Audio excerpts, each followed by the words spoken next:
Hello everyone. Alright, so in this video I really quickly just want to explain to you how you can use Student View in ADAPT.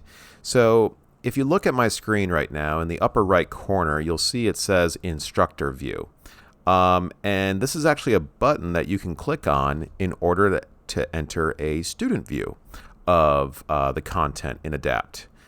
Which is very useful if you want to see what does your assessment look like from the student perspective.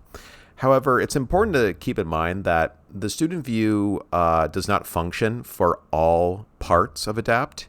And basically, if you are looking at something that is meant for instructors only, and then you try to go into student view, it'll often throw an error at you.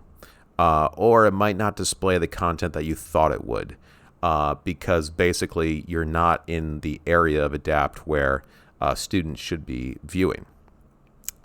So a good recommendation on how to leverage the student view is this. If you want to see what an assessment looks like, you can first navigate to the assessment as an instructor, and actually you can just go ahead and go to the very first question of your assessment.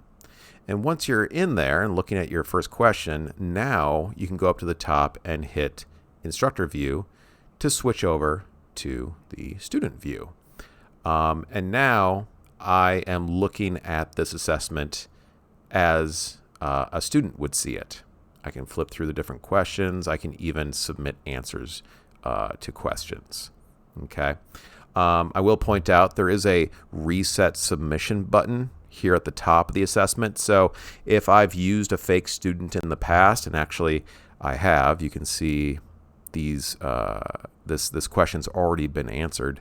If I hit Reset Submission, that basically wipes out the fake student's progress, and now I can go in as a fresh fake student to go through that again.